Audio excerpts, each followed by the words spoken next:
گناہ کیا یا اپنی جانوں پر ظلم کیا، والذین اذا فعلوا فاحشۃ او ظلموا انفسهم، پھر اس کے بعد اس سے توبہ کرنا چاہا، اس سے باز آنا چاہا، تو اس کی دو چیزیں اللہ تعالیٰ بیان فرماتا ہے۔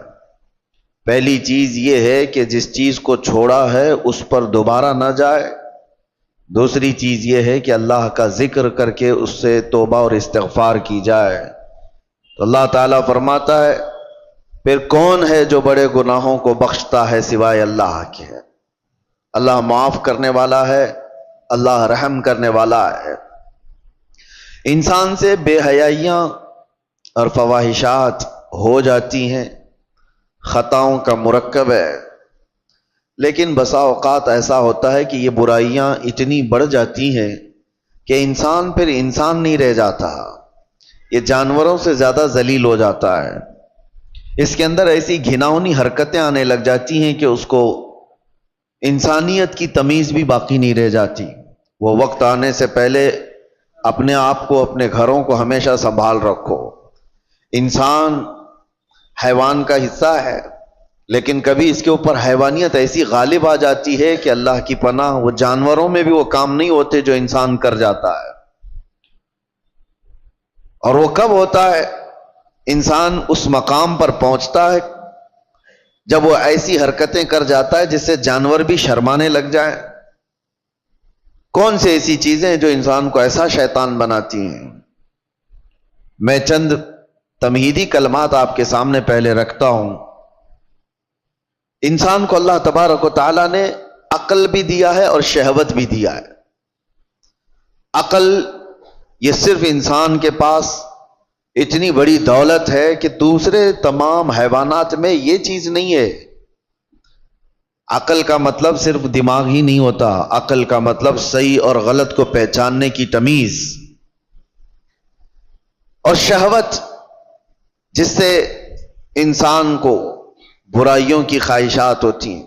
جانوروں میں شہوت رکھی گئی ہے، عقل نہیں، اور فرشتوں میں عقل ہے، شہوت نہیں، اور انسان میں دونوں چیزیں ہیں، عقل بھی ہے، شہوت بھی ہے۔ اسی لیے فرمایا گیا کہ کوئی انسان اپنی شہوت ہوتے ہوئے بھی، شہوت اس کے پاس ہے پھر بھی بچ رہا ہے، تو وہ فرشتوں سے افضل انسان ہے۔ اس لیے کہ فرشتے گناہوں سے اس لیے بچے ہیں کہ ان کو شہوت ہی نہیں، گناہ کرنے کی سوچ ہی ان کے پاس نہیں، اور انسان اگر اپنے آپ کو بچاتا ہے تو فرشتوں سے افضل ہے۔ لیکن ساتھ میں یہ بھی بتایا گیا کہ عقل ہونے کے باوجود انسان برائیوں سے نہیں بچتا تو پھر وہ غلیظ جانوروں سے بھی زیادہ بدتر ہے۔ جانور اس لیے نہیں بچ پاتا کہ اسے صحیح اور غلط کی تمیز نہیں ہے۔ جانور بڑے تھوڑے سے ہو جائیں تو ان میں ماں باپ کا رشتہ نہیں ہوتا، بھائی بہن کا رشتہ نہیں ہوتا۔ بچے بڑے ہو جانے کے بعد وہ ماں سے، بہنوں سے ایسا کوئی رشتہ نہیں ہے جس کے ہاں حدود ہیں۔ اس لیے جانوروں کے ہاں وہ کوئی بات ہی نہیں رہ جاتی۔ لیکن انسان کو اللہ تعالیٰ نے عقل دیا ہے، تمیز دیا ہے اور حدود بیان کیا ہے۔ اگر وہ عقل کا استعمال نہ کرتے ہوئے ان بے حیائیوں میں اپنے آپ کو مبتلا کرتا ہے تو وہ جانور سے زیادہ ذلیل ہے۔ اب ہمیں خود کو معلوم کر لینا چاہیے کہ ہم کون سی کیٹیگری میں آتے ہیں، شہوت کے غلام ہیں یا پھر عقل کا استعمال کر کے گناہوں سے بچنے والے لوگ۔ مجھے بڑی تکلیف ہو رہی ہے، میں تو سفر میں تھا، آج اتفاقاً آپ کے ہاں حاضر آ گیا، لیکن کیا یہ ہاشمی مسجد کے جمعہ کا منظر ہے جو 1:30 بجے 2 صف بھی نہ ہوتی ہو؟ کیا یہ وہی مسجد ہے جہاں پر 12:30 بجے قدم رکھنے کی جگہ نہ ہوتی ہو؟ کیا ہو گیا ہے لوگوں کو؟ کس وجہ سے مسجدوں سے دوری؟ صرف یہ ایک مسجد میرے سامنے ہے، باقی کے حالات اور بھی گرے ہوئے ہیں۔ خصوصاً ہمارے اس شہر کے متعلق جب میرے پاس باتیں آئیں تو دل دکھتا ہے۔ نوجوانوں کی ایک بہت بڑی جماعت آج ایسی عیاشیوں میں مبتلا ہے، اللہ کی پناہ، اللہ کی پناہ۔ میں نے وہ چیزیں باہر پوش علاقوں میں نہیں سنا تھا جو یہاں سننے کو مل رہی ہیں۔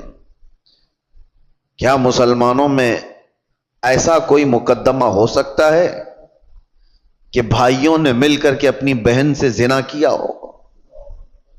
یہ معاملات یہاں پر موجود ہیں، پائے جا رہے ہیں۔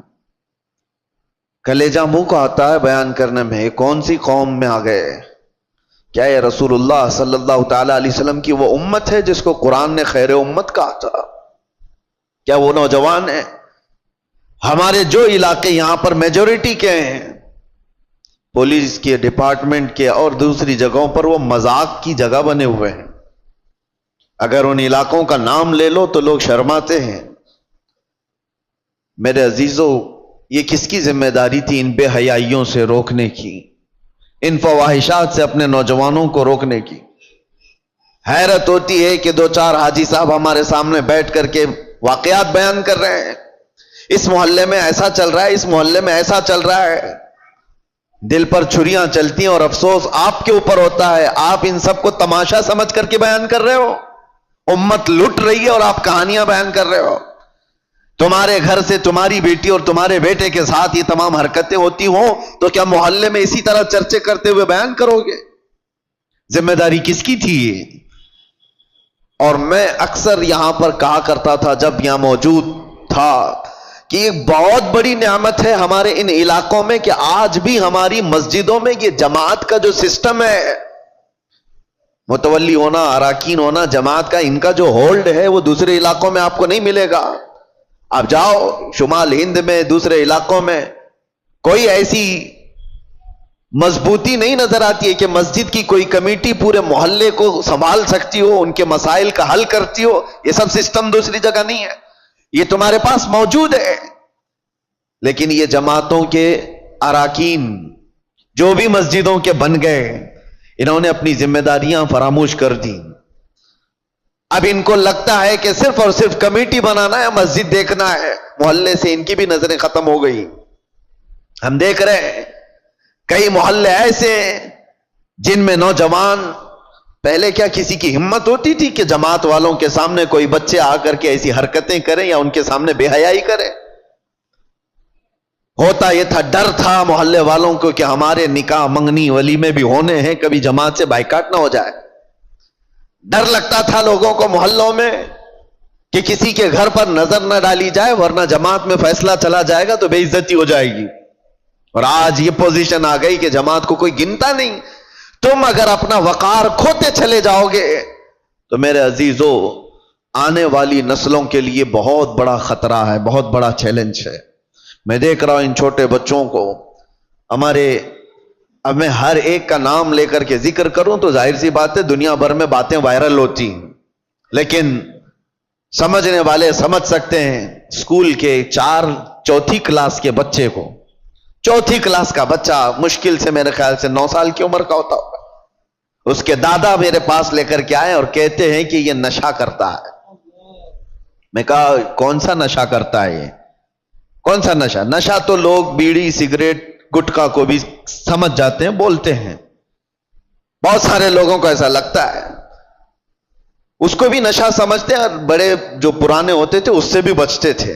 تو ان کے دادا نے، بچے کا جو دادا ہے، پوتے کو جو لے کر کے آیا، کان پکڑ کر کے کہتا ہے کہ حضرت مجھے تو پتہ نہیں یہ کون سی چیز ہے، لیکن سنا ہے کہ یہ چرس ہے، گانجا ہے، افیون ہے، یہ تمام چیزیں۔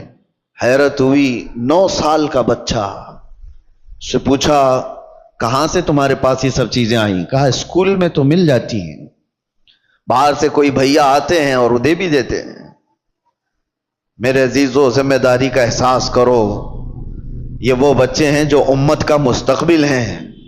درد ہوتا ہے ان نوجوانوں کو دیکھ کر کے میرے مصطفیٰ کریم صلی اللہ تعالی علیہ وسلم کی یہ بھولی امت، جس کے لیے میرے آقا رات رات بھر کھڑے ہو کر کے رویا کرتے تھے، آج وہ امت کا یہ حال ہے کہ اپنے نبی رحمت صلی اللہ تعالی علیہ وسلم کی تعلیمات کو پیٹ پیچھے ڈال چکی۔ حالات ایسے، کہ نوجوان آج یہی سوچ کر کے بیٹھ گئے جیسی ان کی عمر 16 سال کے اوپر ہونے لگی سب سے پہلا ان کا کام ہے کہ کوئی لڑکی کو پھانس لیا جائے, اس سے معاشقہ کریں, عشق کی داستانیں لکھی جائیں گی. یہی ساری زندگی کے مقاصد ہیں تمہارے. 16 سال تو میں بہت دور کی بات کر رہا ہوں, اب تو اسکول کے چھوٹے سے بچے یہ تمام فنڈے حل کر کے بتا دیتے ہیں. فیس بک, انسٹا, یہ تمام چیزیں چھوٹے چھوٹے بچوں کے ہاتھوں میں موجود ہے, اور وہ پرانے زمانے کے بوڑھوں سے زیادہ جانتے ہیں. بے حیائیوں کا دور آ گیا. اب مجھے وہ حدیث یاد آتی ہے, ابھی جسٹ مسجد میں آتے ہوئے قبرستان کے پاس سے گزر رہا تھا, دماغ میں یہ ساری باتیں گھوم رہی تھی جب کسی نے آ کر کے مجھ سے یہ کہا کہ یہاں وہ معاملہ بھی ہے کہ بھائیوں نے بہن کے ساتھ زنا کیا ہے. قبرستان دیکھتے ہوئے مجھے میرے مصطفیٰ کی وہ بات یاد آئی. اللہ کے نبی صلی اللہ تعالی علیہ وسلم نے ارشاد فرمایا تھا, ایک دور تم پر ایسا آئے گا کہ تم قبرستان کے پاس سے گزرو گے تو تمہیں یہ خیال آئے گا کاش میں اس میں ہوتا تو زیادہ اچھا ہوتا, کیونکہ جو جا چکے, جو دفن ہو چکے, وہ بہت سارے فتنوں سے محفوظ ہو گئے ہیں. ہمارا حال ہے ابھی مقابلے کا, ہمیں یہ چیلنجز کا مقابلہ کرنا ہے. گناہوں کا ایسا دور دورہ ہے, کس سے کہا جائے. کبھی اس بات کا بھی ڈر لگتا ہے کہ پوری جماعت امت مسلمہ کو اپنے ٹارگٹ پر رکھی ہوئی ہیں. تمہیں کیا نہیں پتا, آج نہیں دیکھتے ہو کہ اس صبح سے شام تک سوشل میڈیا بھرا ہوا دکھتا ہے, اسلام کو گالیاں دینے والوں کی ایک انبار ہے. نبی پاک صلی اللہ تعالی علیہ وسلم پر نشانے نہیں بنائے جاتے. آج ٹی وی کھولو, کسی چینل کو دیکھو تو اسلام کا مذاق اڑانے والے کتے بیٹھے ہوئے ہوتے ہیں, بھونک رہے ہوتے ہیں. قرآن کی آیتوں پر ڈسکشن چل رہا ہے, اذان کو لے کر مسائل اٹھائے جا رہے ہیں, کلمے پر بات آ گئی, تمہیں سب پتا ہے. اور ان حالات میں جب گھر کو آگ لگی ہوئی ہے, نوجوان بچے عیاشیوں میں مبتلا ہے, یہ لڑکیوں کو پھنسانے میں مبتلا ہے, فیس بک چیٹ کرتے ہوئے پوری راتیں گزارنے میں مصروف ہیں. اور ان حالات کا کون ذمہ دار ہے؟ میرے عزیزوں, صرف ہماری تقریریں نہیں, امت کا اپنا اپنا حصہ اسے ادا کرنا ہوگا. جو جس چیز کا ذمہ دار ہے وہ ذمہ داری نہیں ادا کرے گا تو قیامت کے دن سوال ہوگا. کلکم راعٍ وکلکم مسئول عن رعیتہ. میرے آقا نے فرمایا تم میں سے ہر ایک نگہبان ہے اپنے نیچے والوں کا. قیامت کے دن تم سے سوال ہوگا تمہارے نیچے والے بگڑے کیوں تھے, تم سے جو ماتحت تھے وہ بگڑے کیوں تھے. باپ سے اس کے اولاد کے بارے میں پوچھا جائے گا, استاد سے اس کے شاگردوں کے بارے میں پوچھا جائے گا, محلے کے بڑے ذمہ دار سے اس کے محلے والوں کے بارے میں پوچھا جائے گا تمہارے یہ آس پاس رہنے والے بگڑے کیوں تھے. یہاں ذمہ داری کا احساس کرو. اب تو یہ بھی ڈر لگنے لگا, پہلے کا وہ سنہرا ماحول تھا, ہم کسی محلے سے گزرتے تھے تو اصلاح کرنے والوں کی ایک بڑی جماعت نظر آتی تھی, نماز جانے والوں کی ایک بڑی جماعت نظر آتی تھی, ٹوپیوں والے, نئے نئے نوجوان داڑھیوں والے بھی نظر آتے تھے. آج خال خال ہے. ہو سکتا ہے میری یہ باتیں کچھ کو لوگوں کو بری لگ رہی ہوں گی. تبلیغ کرنے والے بہت سارے مبلغین بھی بنتے تھے, اپنوں میں سے ہی تو بنتے تھے مبلغین, وہ کہاں چلے گئے؟ انہوں نے بھی اپنا سیف زون بنا لیا کہ ہم اپنے حلقے میں رہیں گے, باقی دنیا جائے بھاڑ میں, مر رہی ہے قوم تو جائے, اس کو کون دیکھے. وہ اصلاح کا شعبہ بھی چھوڑ دیا گیا ہے, اور اب تو اصلاح کرنے والے ہمارے محلے سے بھی نہیں گزر رہے ہیں. اب سنو حدیث, میرے آقا صلی اللہ علیہ وسلم نے فرمایا تھا, اسی زمانے کے لیے شاید, حضور فرماتے ہیں ایک وقت ایسا بھی آئے گا کہ جو اصلاح کی بات کرے گا, جو ایمان کی بات کرے گا, لوگ اس کو اتنی تعجب سے دیکھیں گے جیسے چور کو دیکھا جاتا ہے. داڑھی والے کو, ٹوپی والے کو, اصلاح کی بات کرنے والے کو, حضور فرماتے ہیں جیسے زنا کرنے والے کو عیب سے لوگ دیکھتے ہوں گے, تانا دیں گے, اسی طرح سے ایک وقت ایسا آئے گا کہ مومن کو تانا دیا جائے گا, یہ دیکھو یہ مسلمان ہے, یہ دیکھو یہ ٹوپی والا ہے, یہ داڑھی والا ہے. وہ دور آئے گا, بلکہ میں سمجھتا ہوں اس دور میں ہم جی رہے ہیں. لوگ آج کیوں اپنے آپ کو ماڈرن اور اپنے آپ کو سیکولر بننے کی کوشش کر رہے ہیں؟ کیوں؟ اس لیے کہ وہ ان تانوں سے گھبرا رہے ہیں، ڈر رہے ہیں۔ میں محلے میں کھڑے ہو کر کے اگر کسی کی اصلاح کی بات کروں گا تو لوگ میرا پچھلا نکال دیں گے، مجھے بھی بولیں گے جمعہ 8 دن ہو گئے ابھی حج کو چلا تو۔ یہ سارے تانے تو سننے پڑیں گے میرے عزیزوں۔ کیا وہ صحابہ اکرام رضوان اللہ تعالی علیہ مجمعین نے اتنے بڑے مشن کو نہیں اٹھایا تھا جن کے پرانے حالات یہ تھے؟ حضرت انس رضی اللہ تعالیٰ عنہ فرماتے ہیں مجھے جب یہ حدیث پڑھتا ہوں تو رونگٹے کھڑے ہو جاتے ہیں۔ عشق اور محبت کہتے کسے ہیں؟ حضرت انس کہتے ہیں شراب ابھی حرام نہیں ہوئی تھی، مدینے میں لوگ شراب پیتے تھے، سب دھیرے دھیرے شراب حرام کی گئی ہے۔ ایک وقت ایسا آیا تھا کہ شام کا وقت تھا، قہبہ خانے جہاں پر شراب بکتی تھی لوگ آ کر کے بیٹھ کر کے پیتے تھے جیسے ہوٹل ہوتے ہیں۔ حضرت انس کہتے ہیں میں شراب لوگوں کو پیالوں میں بھر کر دیا کرتا تھا۔ اچانک مدینے کی گلیوں میں آواز آئی، کوئی ڈنڈورچی اعلان کر رہا تھا یا ایھا المسلمون قال رسول اللہ صلی اللہ علیہ وسلم حرمت الخمر، اے مسلمانوں اللہ کے نبی نے فرمایا شراب حرام ہو گئی۔ اعلان کانوں میں سنا، حضرت انس کہتے میرے ہاتھ سے پیالی گر گئی۔ 50 سال 60 سال پرانی شراب وہ لوگ جمع کر کے رکھتے تھے، ایسے نہیں نئی نئی شراب، 50 سال پرانی مٹکوں میں جمع کی ہوئی شراب ہوتی تھی ان کی پینے والی، اس پہ فخر کرتے تھے۔ حضرت انس کہتے میں نے تو پیالی چھوٹ گئی، لوگ جو بیٹھے ہوئے تھے کوئی اپنے منہ سے لبوں تک لگایا ہوا تھا وہیں سے اس نے پٹک دیا، آواز آئی وہیں سے پھینک دیا کہ اللہ کے نبی نے فرمایا حرام ہو گئی، پٹک دیا۔ میں سوچتا ہوں کبھی پڑھتا ہوں تو رونگٹے کھڑے ہوتے ہیں، کیا صحابہ میں یہ فرما برداری کا جذبہ تھا؟ ان کے کانوں میں صرف بات پڑی، وہ بھی ڈائریکٹ رسول اللہ کی نہیں، کوئی اعلان کرنے والا بیان کر رہا ہے۔ وہ یہ سوچ تو سکتے تھے کہ ابھی قانون آیا ہے، امپلیمنٹ ہونے میں ٹائم لگ سکتا ہے، آج کا تو پی لیں، کل جا کر کے حضور سے بات کر لیں گے کہ صحیح میں حرام ہوئی یا نہیں، کنفرمیشن کے بعد چھوڑ دیں گے۔ نہیں، صرف کسی ایک مسلمان کی آواز آئی کہ اللہ کے نبی نے فرمایا، وہ صحابہ نے توڑ دیا مٹکے، 50 سال پرانے۔ حضرت انس کہتے رات ہوتے ہوتے مدینے کی ساری نالیاں شراب سے بہ رہی تھی، جن کے ہاں جو جو جمع رکھا تھا سب اٹھا کر کے پھینک دیا۔ یہ امت تھی میرے مصطفیٰ کی، یہ وہ صحابہ کی فرمانبرداری تھی۔ اس کو کہتے ہیں عشق، اس کو کہتے ہیں محبت۔ کانوں میں بات پڑ جائے اپنے آقا کی تو چھوڑ دے بندہ اس چیز کو۔ کیا آپ سب کو یہ نہیں پتا ہے کہ گناہوں کے اڈوں پر جانے کی اجازت اسلام نہیں دیتا؟ میرے آقا صلی اللہ تعالی علیہ وسلم نے شراب حرام کی ہے، نشہ حرام ہے، تو وہ نوجوان کیسے آج نشہ کو چھوتا ہے، اپنے نبی سے محبت کی دعوے کرتا ہے؟ محبت ہے ہی نہیں، عشق کی بات ہی نہیں۔ رائی کے دانے کے برابر بھی اگر دلوں کے اندر ایمان ہو، میرے آقا سے محبت ہو تو آ جاؤ، باز آ جاؤ میرے عزیز ہو۔ اے نوجوانوں، وقت بہت تیزی سے ڈھل رہا ہے، آپ کو پتہ بھی نہیں۔ آج میں اس مقام پر آپ کے سامنے کھڑا ہوں، آپ کو اندازہ ہے مجھے تو کچھ نیا نہیں لگتا، لیکن 10 سال کے بعد ہم یہاں کھڑے ہیں، 10 سال گزر چکے۔ میں پیچھے پلٹ کر کے دیکھتا ہوں تو سوچتا ہوں کیا ایک عشرہ، ایک دہائی گزر گئی ہماری زندگی کی، 10 سال کے بعد اس مسلح پہ پھر آئے۔ یہ 10 سال کا عرصہ اتنی تیزی سے گزر رہا ہے تو یاد رکھو موت بہت تیزی سے تمہارے قریب آ رہی ہے، بہت تیزی سے۔ اور حضور پاک صلی اللہ تعالی علیہ وسلم کی وہ حدیث بھی میں آپ کو سناؤں، قیامت کے قریب ایسے حالات ہوں گے کہ بچے جوان نظر آئیں گے اور جوان بوڑھے نظر آئیں گے۔ کیا آج نہیں معلوم آپ کو؟ بچوں کے اندر جو حرکتیں ہیں وہ جوانوں سے کی جیسی ہیں۔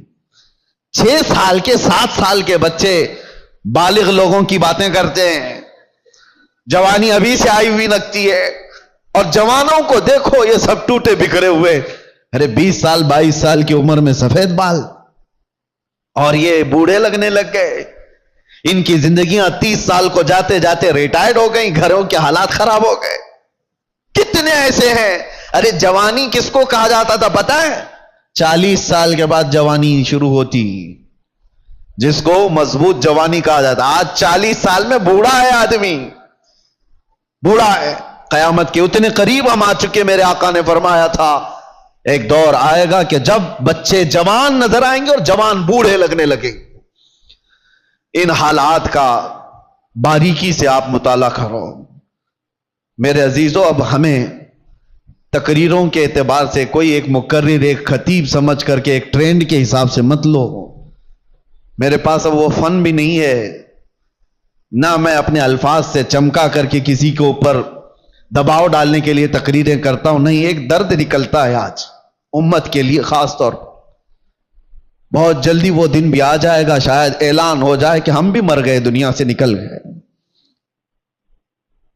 جتنے دن ہمارے باقی رہ گئے, کبھی یہ خیال آتا ہے کہ بارگاہ مصطفیٰ صلی اللہ علیہ وسلم میں جانا تو طے ہے, مرنے کے بعد قبر میں منہ دکھانا تو طے ہے. اگر وہ نبی پاک صلی اللہ تعالی علیہ وسلم ہم سے پوچھیں کیا تو اس جگہ سے آ رہا ہے جہاں سے صبح سے شام تک مجھ کو گالیاں دی جاتی تھی؟ کیا تو اسی محلے سے آ رہا ہے جہاں لوگ ماں اور بیٹیوں کی عزت بھول چکے تھے؟ زنا اتنا عام ہو چکا تھا کہ جانور بھی اس طرح کا جوڑا نہیں کھاتے. گھر گھر آج محفوظ نہیں ہے. لوگ بیٹھ رہے ہیں آج ہمارے پاس آ کر کے حیرت ہوتی ہے کہ زنا کے معاملات کو حل کرنے کے لیے بیٹھتے ہیں تو رونگٹے کھڑے ہوتے ہیں, کلیجہ منہ کو آتا ہے. باپ بیٹی کو لے کر بیٹھا ہے, دوسرا باپ بیٹے کو لے کر کے بیٹھا ہے. کن معاملات پر آپ بات کر رہے ہو؟ ایک بار میرے آقا صلی اللہ علیہ وسلم کے پاس ایک صحابی آئے تھے, ماعز اسلمی, کہا آقا مجھ سے خطا ہو گئی ہے, مجھ سے غلطی ہو گئی ہے. حضور نے پوچھا ہوا کیا ہے؟ کہا بتا نہیں سکتا, بہت تکلیف کی بات ہے. حضور نے فرمایا بتاؤ تو تمہارا علاج کیا جا سکے. انہوں نے کہا زنا ہو گیا ہے, مجھ سے زنا ہوا. حضور نے اپنا چہرہ پھیر لیا, چہرہ سرخ تھا میرے آقا کا, لال ہو گیا. کہا جاؤ تم. وہ صحابی دھاڑے مار کر کے رونے لگ گئے. تجھ سے جو منہ چھپاؤں تو کروں کس کے سامنے, میں جاؤں تو پھر کہاں جاؤں. نبی پاک صلی اللہ تعالی علیہ وسلم نے ان کو کھڑا کر کے پوچھا ہوش میں کہہ رہے ہو؟ انہوں نے کہا ہاں میں ہوش میں کہہ رہا ہوں, ہو گئی مجھ سے خطا. حضور نے فرمایا کیا تجھے پتا ہے اسلام میں سزا کیا ہے اس کی؟ پتھروں سے مار کر ہلاک کر دیا جائے گا. انہوں نے کہا ہاں یا رسول اللہ پتا ہے مجھے. پھر بھی کہہ رہے ہو؟ کہا ہاں, اس آخرت کی سزا سے تو بہتر ہے کہ آپ مجھے دنیا میں پاک کریں. 3 مرتبہ پوچھنے کے بعد بھی جب انہوں نے کہا کہ ہاں مجھ سے خطا ہو گئی, تو حضور نے صحابہ سے کہا جاؤ یہ اقبالی مجرم ہے, انہیں لے جاؤ جبل انم, ایک پہاڑی مدینے میں, وہاں پر صحابہ لے کر کے گئے. اوپر سے ان کو پتھروں کی بارش کی گئی, وہ قتل ہو گئے, ان کا انتقال ہو گیا. یہ اسلام میں زنا پر سب سے بڑی سزا دی گئی. وہ صحابی تھے, خطا ہوئی تو نبی پاک صلی اللہ تعالی علیہ وسلم نے دنیا میں پاک کرنے کا طریقہ یہ بتایا. اور یہاں پر حالات ایسے آ گئے کہ لوگ اس کو اتنے ہلکے میں لے لیے.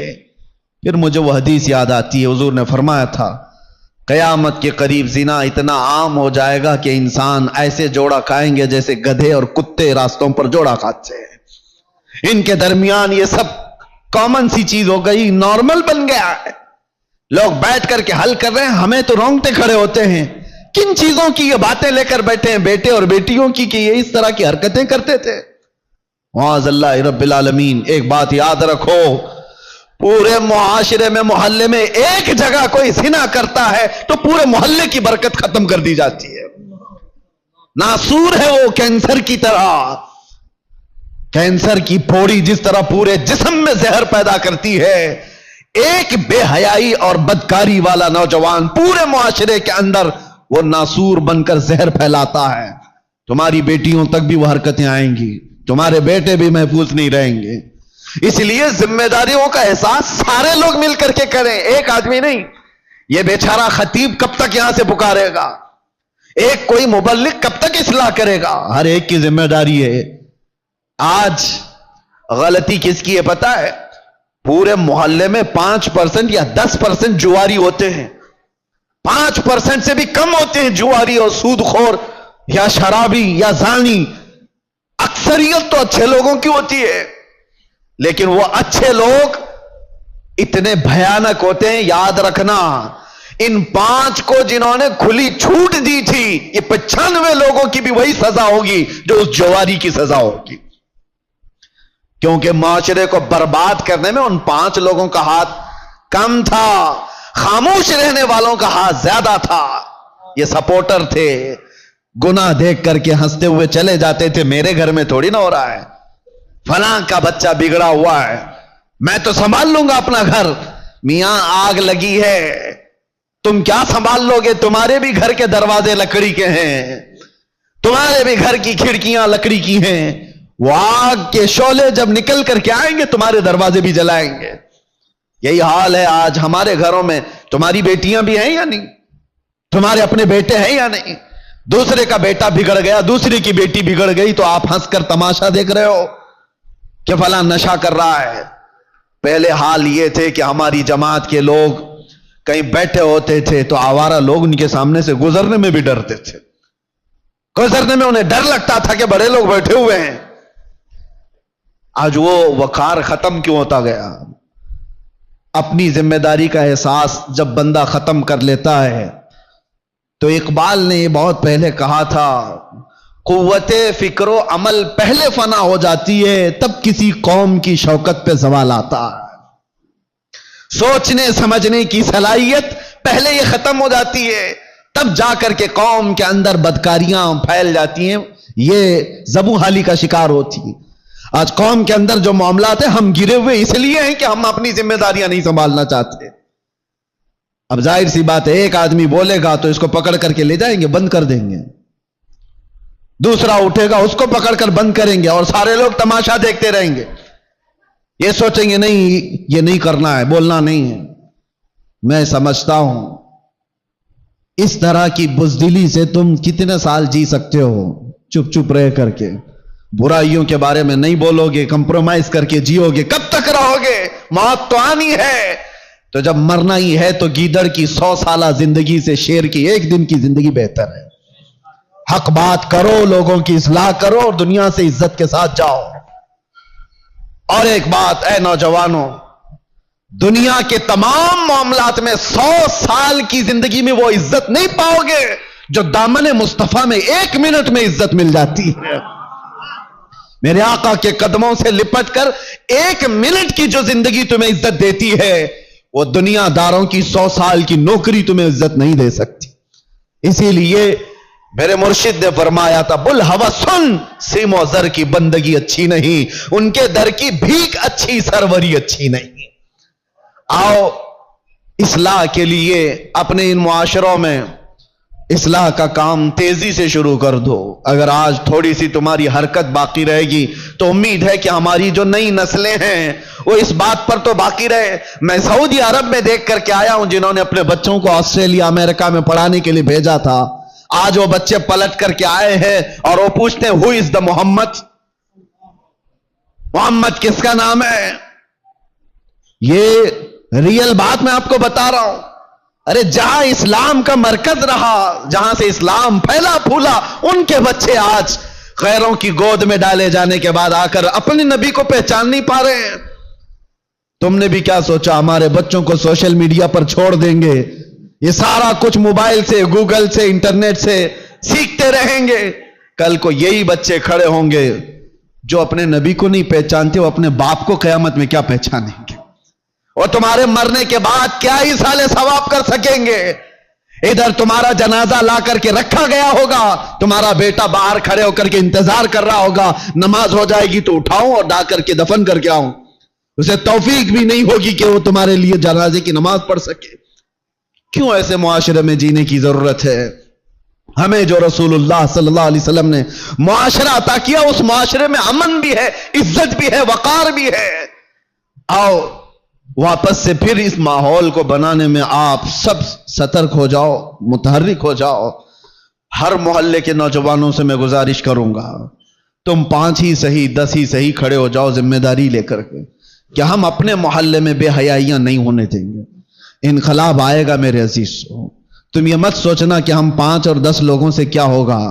تم اپنی طاقت پر کبھی مت جانا، اس لیے کہ وہ رب العالمین ارحم الراحمین، اس کی طاقت کا تمہیں اندازہ بھی نہیں ہے، اس کی طاقت کا اندازہ نہیں ہے۔ آج سے 5 سال پہلے ہبلی کی ایک مسجد سے 50 لوگوں کے بیچ میں میں نے ایک پاکھنڈی کو اعلان کیا تھا، آپ کو پتا ہوگا۔ ہم نے یہاں سے موبائلے کا چیلنج کیا کیا تھا، یہ رب العالمین کا کرم ہے کہ پوری دنیا کے خطے خطے میں وہ آواز پہنچائے گی، جس کو پہنچنا تھا اس کو بھی پہنچی۔ تو کبھی یہ مت سوچنا کہ میرے ایک کے چاہنے سے کیا ہوگا، بہت کچھ ہوتا ہے۔ آواز اٹھا کر کے تو دیکھو، اصلاح کے لیے کھڑے ہو کر کے تو دیکھو۔ بازو ہمارے کمزور ہیں، رب العالمین کی طاقت کمزور نہیں ہے۔ تم اگر کھڑے ہو گئے اصلاح کے لیے تو اللہ تعالیٰ غیب سے اسباب پیدا فرمائے گا۔ ایک نہیں مانے گا، 2 نہیں مانیں گے، ہو سکتا ہے کوئی تو جیالا ہوگا جو تمہاری دعوت پر لبیک کہے گا۔ تم اپنے گھر کی دعوت تھوڑی نہ دے رہے ہو۔ اگر 5 نوجوان کھڑے ہو گئے ہر محلے سے اور وہ دوسرے بچوں کی اصلاح کے لیے کوشش کرتے رہے، خدارا کبھی یہ مت کہنا کہ ہماری ٹیم میں آ جاؤ، ہماری ٹیم میں آ جاؤ، ہماری تنظیم میں آ جاؤ۔ ایک بات میں بتاتا ہوں، اس امت کی ایک رگ کو میں جانتا ہوں، یہ جتنی بھی بگڑی ہوئی ہو، باپ کا واسطہ، ماں کا واسطہ، استاد کا واسطہ، پیر کا واسطہ، ہو سکتا ہے ناکام ہو جائے۔ بگڑے ہوئے نوجوان کو ایک بار آمینہ کے لال کا واسطہ دے کر کے دیکھو، ایک بار میرے مصطفیٰ کے نام کا واسطہ دے کر کے دیکھو، اللہ تبارک و تعالیٰ اس کے ذہن و دماغ میں محبت پیدا کر ہی دے گا۔ یہ بگڑا ہوا ہے لیکن آج بھی اپنے نبی سے محبت رکھتا ہے، اور اسی محبت کا واسطہ دے کر کے اصلاح کا کام کرو۔ ورنہ آج جو میں سن کر کے آیا ہوں، کھڑے ہونے کی ہمت بھی نہیں تھی، اتنی دیر میں بول لیا، کھڑے ہونے کی ہمت نہیں تھی۔ بتاؤ میرے عزیزو، جس کے علاقے میں آ کر کے اس کو یہ خبر دے دی جائے کہ آپ کے علاقے میں بھائی بہن سے زنا کر رہا ہے، اسے بولنے کی کیا جرأت ہوگی، اسے کھڑے ہونے کی کیا طاقت ہوگی؟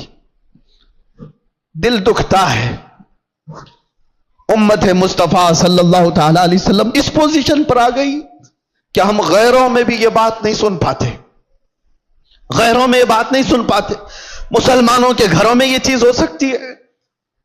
اس لیے آج میرا یہ پیغام ہے، اگر سارے لوگ ذمہ داریوں کا احساس نہ کریں گے تو کل کو پکڑ ہماری بھی اور تمہاری بھی ہوگی۔ جماعت کے اراکین، اپنی ذمہ داریوں سے بھاگو مت۔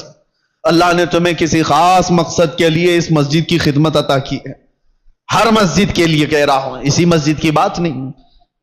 تم اپنا کھویا ہوا وقار اٹھاؤ، سنبھالو۔ 2-4 لوگ تمہارے ان فیصلوں کے خلاف ہو جائیں گے، کوئی پرواہ نہ کرو۔